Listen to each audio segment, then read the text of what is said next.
এদেরকে এদেরকে রাজ্যের বাইরে পাঠিয়ে দেওয়া উচিত। এদেরকে ভোট পর্যন্ত আন্দামানে রাখা উচিত, পশ্চিমবঙ্গেই রাখা উচিত না। এরা এত নিকৃষ্ট মানের।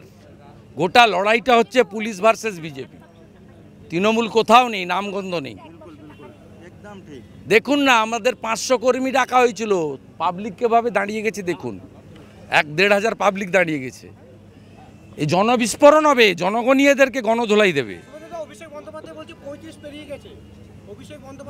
কেন 42 বলছে না কেন? আর ওনার পিসি বা ওনার কে হয় তাকে বলছে না কেন মুখ্যমন্ত্রী? এর আগে হ্যাঁ, মুখ্যমন্ত্রীকে প্রধানমন্ত্রী বলছে না কেন? এর আগে তো দেখেছিলাম বাংলার মেয়েকে প্রধানমন্ত্রী চাই, 45টা আসনে লড়ে প্রধানমন্ত্রী। স্যান্ডো গেঞ্জির যেদিন বুক পকেট লাগবে সেদিন প্রধানমন্ত্রী। হ্যাঁ, কার মানে কার আর কি? হ্যাঁ, কাঁচকলা করবে। ও পুরুলিয়ায় গিয়ে বলেছিল পিসি ভাইপো ওরা বলে। আমি বলছি মমতা ব্যানার্জিকে, পিসির নাম মমতা ব্যানার্জি, ভাইপোর নাম অভিষেক ব্যানার্জি। আপনার ক্ষমতা থাকলে যা করার আছে করে নেন। আপনি একদিনও স্বাস্থ্য ভবনে যান না। ডাক্তার এসপি দাসটাকে, তার মেয়েকে বেআইনিভাবে পিজিতে চাকরি দিয়েছেন। গোটা স্বাস্থ্য দপ্তর চালায় এসপি দাস। আমার কাছে এত তথ্য দিয়ে গেছে আপনার লোকেরা।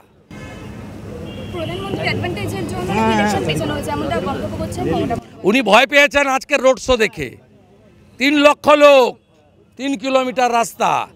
মোদিজি আজকে কলকাতার মানুষ, মহানগরের মানুষ মোদিজিকে কি চোখে দেখে আজকে প্রমাণ হয়ে গেছে।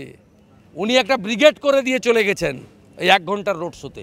অভিষেক বন্দ্যোপাধ্যায় বলছে সাধারণ মানুষের পাশে থাকার জন্য শুধু আমি আছি, আর কেউ বিরোধীরা আসবে না। উনি কোথায় ছিলেন? উনি কোথায় ছিলেন?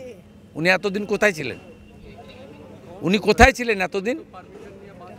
হ্যাঁ, 11-র আগে কোথায় ছিলেন উনি? বদলা নয় বদল চাই, ওই লড়াইতে কোথায় ছিলেন? খেটে খুটে হাজার হাজার লোক মারা গিয়ে তারপরে উনি 11 সালে 21শে জুলাই ল্যান্ড করেছেন দিল্লি থেকে। উনি বলুন না, পুলিশ ছাড়া ওসব ছেড়ে দেন, ওসব রেডিমেড। জয় মা। টি-শার্ট নিয়ে যেটা উত্তাল হচ্ছে এই মুহূর্তে, কি টি-শার্ট? 7,000 টাকার নাকি গেঞ্জি পরে উনি বেরিয়েছেন টোটো। ওগুলো পার্সোনাল বলবো না। কয়লা টাকা আছে, প্রতি মদ বোতল থেকে 2.5 টাকা নেয়।